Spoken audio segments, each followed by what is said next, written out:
Hi, my name is Robert, and this is the lovely Olga, who's helping me out for this workshop. This was our, oh God, I don't even remember the title of it. It's a better presence in your dance, something similar to that.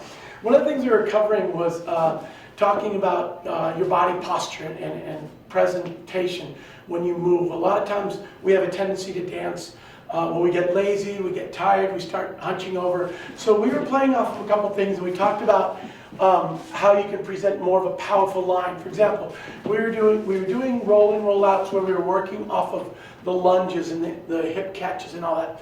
I said a lot of times what happens is that the leaders, actually we'll do it from this side, the leaders have a tendency to not get close enough to the partner, so they end up having to reach, and then they get caught in these attractive positions. Rather than traveling with a follower, making sure you travel with her so that everything can stay more up. You can go into more of a press line or a lunge, but without collapsing the top, keeping the shoulders back. Same thing for the followers.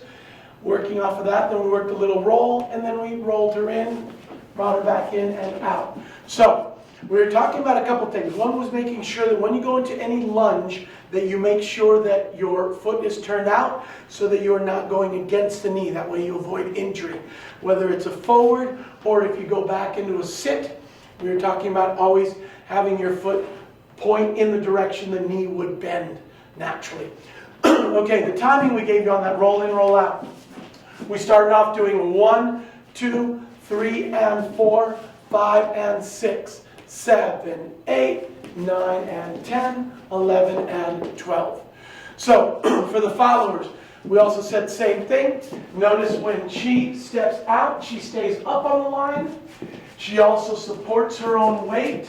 So if I were to walk away, she has not committed to anything until she feels me start to take her out and lean her away.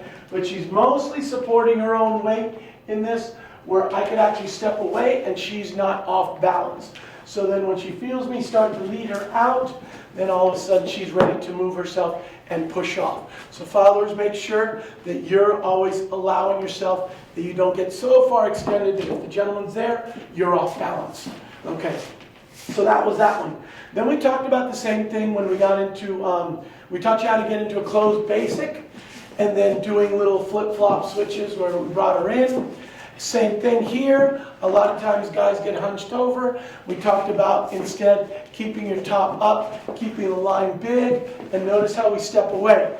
Because one of the things we were covering was that leaders don't do anything except they just stay here, and the followers moving, so all of a sudden now I've stopped dancing and I haven't created any body shaping or movement through my body. Second thing we talked about also was using the cutoff to close the lady and catch her in that closed position. So instead of just turning and trying to reach in and grab and go, uh-oh, grab the wrong thing, I actually use the cogwheel effect to rotate her and catch her. So when I bring her into that closed position, I'm going to bring her across, I'm going to keep my top up, I'm going to open up that leg. Notice my leg is turned out, foot stepped in the direction of the knee. Now, as I switch her here, I'm going to switch across to catch her right away. And notice how I transferred and I went from one leg to the leg. I didn't go into a squat position, so I'm actually transferring from one leg to the other leg. And notice she's also stepping across as we turn, and then we can send her out off of that. Okay, and in that class we gave the followers a little bit of styling. Olga had talked to you about doing a little bit of a hip action, and I'm explaining for her because she's shy with her Russian accenting, so I think her English is good enough. But so, ladies, when she brought you in normal West Coast swing sugar push, you were walking in straight forward, and then she had you actually doing a little hip roll, and a hip, triple step, and triple step. So what she was doing on that, we'll both do it, was as she stepped forward, she got a little bit of a lift. So she was pressing, rolling out, pressing, rolling out. And then it was just a normal triple step and triple step. So the idea was you're just getting a little bit of a hip rolling action. She talked about putting the foot down and allowing yourself to, as you go onto it and through it, getting a little bit of a rolling action off of that. Make sure though, followers, that you're not really leaning back on that. Your body is still forward, ready to move forward off of that. So as you can see, we'll do it on an angle so you can see a little bit better.